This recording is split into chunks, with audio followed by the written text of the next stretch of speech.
Tinalakay naman ang epekto ng pagbabago ng klima sa isang pagtitipon bago nagsimula ang APEC Senior Official Meeting ng Boracay. Pinagtuunan ng pansin dito ang epekto sa karagatan. Ang ulat mula sa aming kasama si Jules Giang. Ang mga member economies ng Asia-Pacific Economic Cooperation o APEC ay gumagamit ng 70% ng fishery products at 8% na aquaculture products sa naturang rehiyon. Ngunit ang makaragatan ng APEC region ay humaharap sa salang epekto ng pagbabagong klima. Kaya bago magsimula ang Senior Official Meeting 2 ng APEC sa Boracay, ay naganap naman ng isang workshop na tumatalakay sa climate change impact sa mga karagatan at maging sa mga palaisdaan. Naging mahigpit ang seguridad kung saan idinaos ang workshop.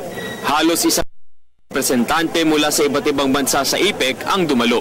Alam mo, napapanahon talagang pag-usapan among the economies itong impact change kasi nakikita natin na meron talagang symptoms that the world's climate is changing and that we're beginning to experience the effect of this impending change in climate patterns.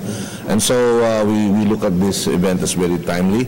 This is sponsored actually by or managed by the government of Japan. It's co-sponsored by three economies, Peru, Vietnam, and the Philippines. Layunin ng naturang workshop na gawing handa ang mga member economies sa mga epekto ng pagbabagong klima. Basically, the goal of the APEC economies is to be able to ensure that our oceans and fisheries resources continuously provide food and uplift the economy of all the economies in the region.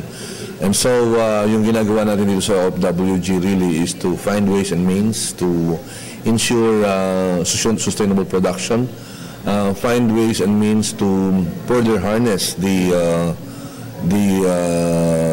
potential of our ocean in such a way it contributes to the overall growth of the entire Asia-Pacific economies.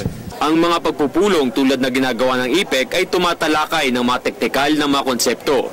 Ito ay karaniwang hindi agad kayang maunawaan ng ordinaryong Pilipino, kaya naman may tugon ang BFAR hinggil dito.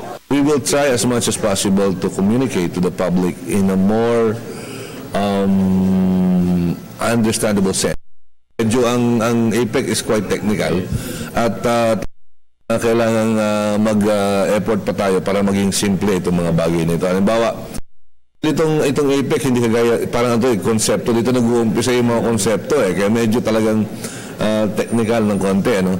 Pero kailangan nating, tama nga, kailangan may baba natin ang ito sa paraan na maintindihan ng ating mga mamamayan. Sa pagsasanib member economies ng APEC, hangarin natin na ang lahat ng kanilang mapagkakasunduan ay matiwasay na maiimplementa sa buong rehiyon. Ito ay upang maging ligtas ang mga produkto mula sa karagatan na siyang bumubuhay sa ating lahat. Mula mismo sa isla ng Boracay, para sa Telebisyon ng Bayan, ako si Jules Giang.